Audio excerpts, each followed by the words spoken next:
d'aquests diputats titafredes de Convergència i Unió, que sempre tenen excuses, d'Esquerra Republicana, d'Iniciativa per Catalunya Verds, aquests sempre tenen excuses per no portar el país a la llibertat. Quan no són els, com ells diuen, com no és en el cas d'Esquerra Republicana i Iniciativa Verds, quan no és l'esquerra, són aquestes banalitats que sempre posen per davant en comptes de no posar per davant Catalunya. Perquè, en efecte, a Solidaritat Catalana ja no som ni les dretes, ni les esquerres, ni el centre. Som les dretes, el centre, l'esquerra, els liberals, els socialistes, els marxistes, tots junts per portar el país, tots junts per portar el país a la llibertat. Perquè, com deia Joan Maragall, ja no hi ha ni dretes, ni esquerres, ni res. Només hi ha Catalunya, només hi ha Catalunya i l'estat propi que portarem a la Unió Europea. Deixeu-me dir unes quantes coses sobre la meva demarcació i sobre el goig que ha estat encapçalar aquesta candidatura per Tarragona i per Terres de l'Ebre. Ha estat una experiència impressionant i he comptat també amb un equip fabulós. He comptat amb l'equip dels Pereira, dels Caritats García Selma, dels Ramon Roig, dels Josep Maria Calaf, i perdoneu que em descuidi algun nom.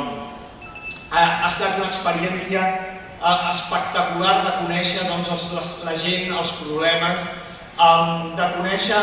per exemple, totes aquestes problemàtiques que també afecten el sector primari a les Terres de l'Ebre o el sector energètic o la barbàrie que ens pretenen col·locar al cementiri d'Ascó i que nosaltres impedirem perquè precisament una de les iniciatives que farem serà fer una proposició de llei per prohibir cementiris nuclears a Catalunya. Per qüestions de prohibir els cementiris nuclears a Catalunya. També Antoni Strubel ha fet referència a la seva companya i jo no puc fer res més també que agrair ferventment a la meva dona, a la Heyon Yu, que hagi tingut la paciència de bombolar-me aquests 2 mesos i per també tot el que m'ha ensenyat del seu petit país que també va fer una independència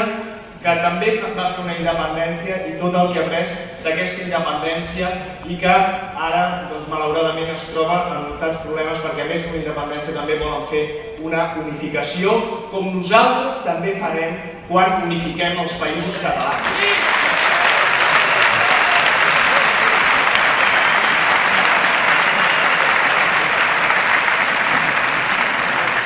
Bé, i per acabar, m'ha sabut greu que la companya que m'ha presentat no em preguntés quin és el moment més emotiu que he viscut en aquesta campanya, però tinc nítidament el moment més emotiu d'aquesta campanya. El moment més emotiu d'aquesta campanya va ser a Tortosa, quan